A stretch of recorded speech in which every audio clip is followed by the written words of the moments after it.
Hello बच्चों, आप कैसे हो? उम्मीद है कि आप अच्छे होंगे। तो बच्चों, मैं आपके लिए आज लेके आया हूँ पार्ट अध्याय 14 के पार्ट 2 को, जो कि सांख्यिकी से संबंधित है। अर्थात सांख्यिकी के पार्ट 2 को लेके आया हूँ, जो कि आप लोगों के लिए बहुत महत्वपूर्ण प्रश्न सब है बच्चों।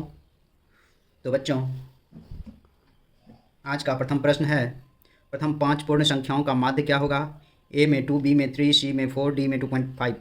बच्चों, कह रहा है कि प्रथम 5 पूर्ण संख्या होता है बच्चों। पूर्ण संख्या 0 से शुरू होता है। 0, 1, 2, 3, 4, 5 हो गया बच्चों। 5 पूर्ण संख्या कह रहा है, यही 5 हुआ पूर्ण संख्या। अब इसका माध्य अर्थात औसत ही होता है, तो माध्य निकालें। माध्य बराबर हो जाएगा 0 + 1 + 2 + 3 + 4/5। 3, 3, 6, 4, 10/5। 5 दूना 10, 2 अर्थात 2 आंसर हो जाएगा बच्चों, अर्थात 1 का ए आंसर होगा। नेक्स्ट प्रश्न है बच्चों, प्रश्न संख्या 2 दिया हुआ है। संख्याओं 1, 2, 3 डॉट डॉट एन के माध्य क्या हैं? ए में n/2, बी में n+1/2, सी में n×n+1/2, डी में कोई नहीं। बच्चों,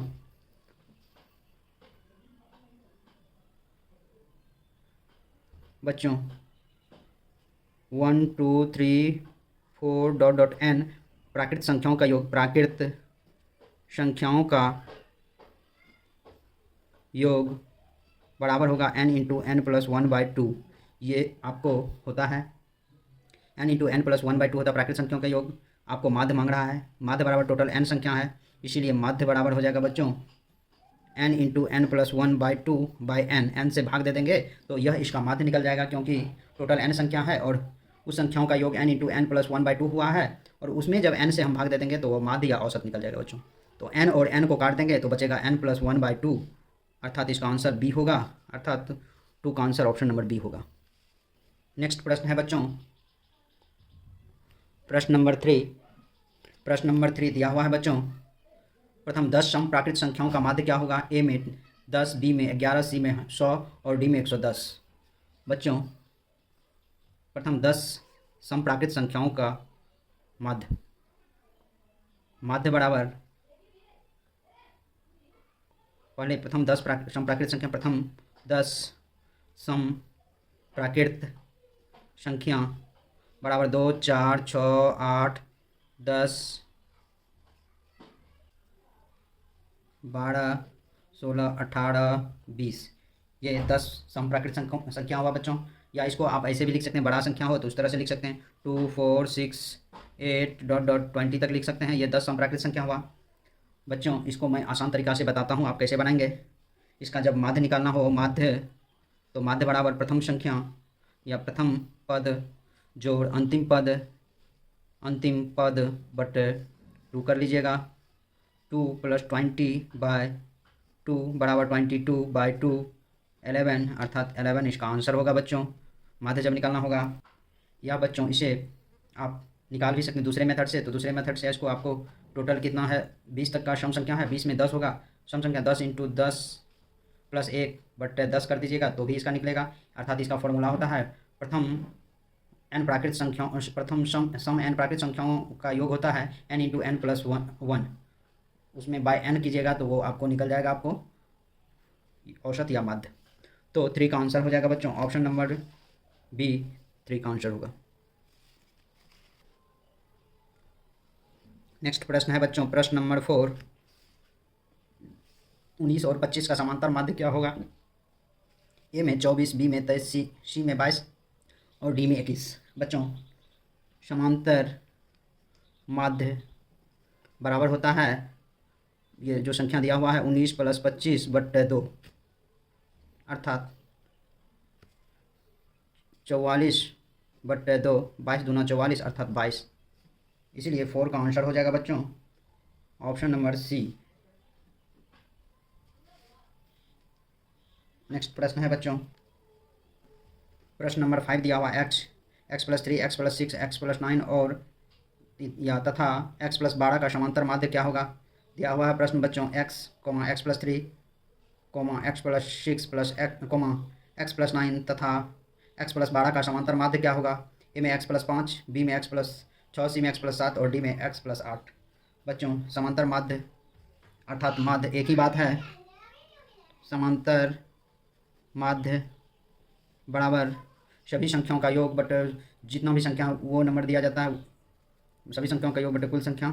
तो समांतर माध्य में संख्या x plus 3, x plus 6, x plus 9, x plus 12 बटे 1 2 3 4 5 बटे टोटल 5 संख्या 5।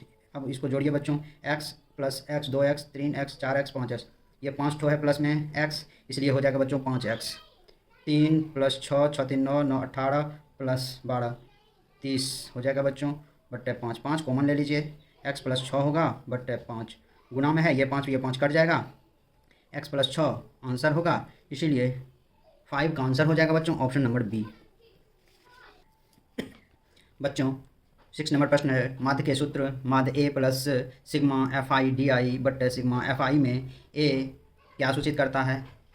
ऑप्शन ए में है पहले चर मान, ऑप्शन बी में है बीच के चर मान, सी में है कल्पित माध्य, डी में कोई नहीं। बच्चों इसमें जो माध्य का सूत्र में जब ए दिया हुआ रहे तो ये आपको हमेशा कल्पित माध्य को सूचित करता है, अर्थात ऑप्शन नंबर सी 6 का होगा ए कल्पित माध्य को सूचित करता है।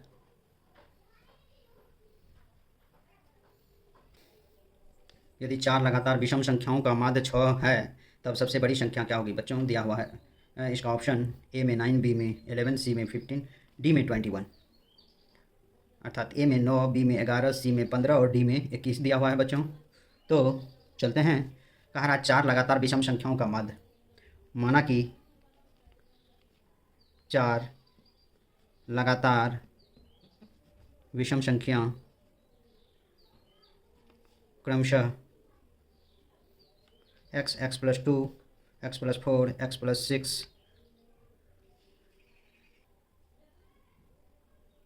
होगा बच्चों। आपको विषम संख्या 1 मान ले, 1 में यदि 2 जोड़ेंगे तो 3 होगा, 1 में यदि 4 जोड़ेंगे तो 5 होगा, 1 में यदि 6 जोड़ेंगे तो 7 होगा, यही लगातार विषम संख्या हो जाएगा बच्चों। अब इसका माध्य जब निकालेंगे तो माध्य 2 तरीकों से निकाल सकते हैं बच्चों।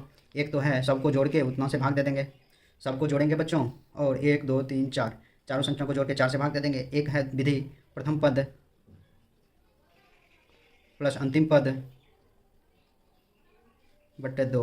बच्चों यह जो फॉर्मूला आपको लगेगा उसी पे लगेगा जो आपको लगातार हो, लगातार नहीं होगा तो ये फॉर्मूला यूज़ नहीं करेंगे। इसलिए ये जब लगातार हुआ दिया हुआ रहे, सीक्वेंस में लगातार दिया हुआ रहे, 20 से लगातार क्यों न रहे, 10 11 12 13 14 इस तरह क्यों न दिया हुआ रहे, तो भी ये फार्मूला का यूज़ करेंगे।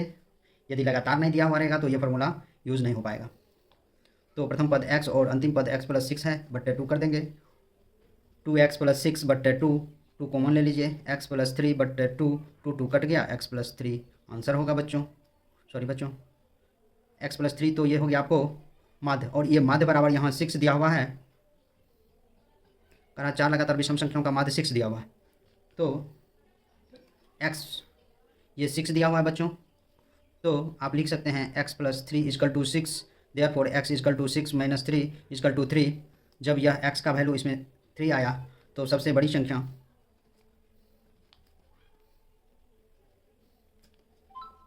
x प्लस 6 होगा, 3 प्लस 6 अर्थात 9 आंसर हो जाएगा बच्चों। 7 का आंसर आपको ऑप्शन नंबर ए होगा बच्चों। तो 7 का आंसर ऑप्शन नंबर ए होगा। 8 नंबर प्रश्न दिया हुआ है बच्चों, वर्ग अंतराल 15 और 25 का वर्ग चिन्ह क्या है। ए में 10, बी में 20, सी में 30 और डी में 40। बच्चों वर्ग चिन्ह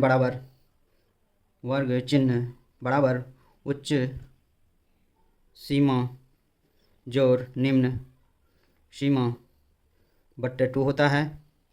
तो 15 प्लस 25 बट्टे 2, बच्चों निम्न सीमा पहले लिख दिया हूँ, या इसको आप लिख सकते हैं 25 प्लस 15 बट्टे 2 अर्थात ये 40 बट्टे 2 अर्थात 20 आपको आंसर होगा, अर्थात 8 का आंसर हो जाएगा बच्चों ऑप्शन नंबर बी। नेक्स्ट प्रश्न है बच्चों प्रश्न नंबर 9। प्रश्न नंबर 9 दिया हुआ है, वर्ग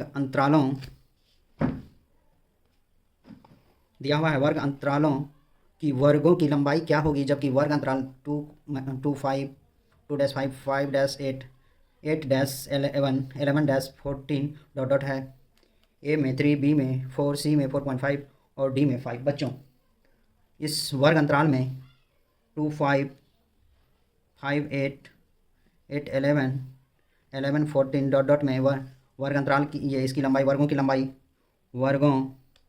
की लंबाई बराबर उच्च सीमा माइनस निम्न सीमा होता है बच्चों। उच्च सीमा मान लीजिए कि आप ले लीजिए इसी में किसी में भी लीजिएगा, किसी में भी ये उच्च सीमा निम्न सीमा में से घटाइएगा तो मान एक ही जैसा आएगा। मान लीजिए कि आप इसी में से घटाइए 11 माइनस 8 बराबर 3, या आप घटा सकते हैं 5 माइनस 2 3, तो अर्थात इसकी लंबाई हो जाएगा आपको 9 का 3, ऑप्शन नंबर ए। बच्चों आज का नेक्स्ट और लास्ट प्रश्न है प्रश्न नंबर 10। x + 2, 2x + 3, 4x + 5 तथा 5x + 2 का माध्य 18 है तो x का मान क्या होगा? a में 15, b में 8, c में 7, d में 5। माध्य बराबर सभी का योग x + 2, 2x + 3, 4x + 5 plus 5x + 2 बटे 1 2 3 4 बटे 4। उसी तरह से यहाँ लिखें 18 बराबर, जोड़ दें 2x + x 3x, 4 3 7 5 12, 12x + 3 2 5 5 10 2 12, 12x + 12 बटे 4। बच्चों इस 4 को इससे मल्टीप्लाई कर दीजिए। 18 गुना 4 बराबर 12x + 12, 12x + 12 बराबर लिख सकते हैं 18 चौके 72। अब 12x बराबर 72 माइनस 12 प्लस 12 उधर जाएगा तो माइनस 12 हो जाएगा बच्चों, क्योंकि ये बराबर की सेट प्लस में है और आपको x का वैल्यू निकालना है। तो 12x बराबर 60, 72 में से 12 गया 60, इसीलिए x बराबर 60 गुना में है x का, इसलिए बटे 12, 12 पंचे 60, x बराबर 5 होगा बच्चों। इसीलिए 10 का आंसर हो जाएगा बच्चों ऑप्शन नंबर डी। तो बच्चों आज के वीडियो में बस इतना ही। मेरे YouTube चैनल पर बने रहने के लिए आप लोगों को बहुत बहुत धन्यवाद, तथा मेरे इस प्रकार के वीडियो को देखने के लिए मेरे YouTube को जरूर सब्सक्राइब करें और अपने दोस्तों को इस अच्छे चुनिंदा सवालों से लाभ पहुंचाएं और मुझे भी लाभ पहुंचाएं। तो बच्चों बहुत बहुत धन्यवाद।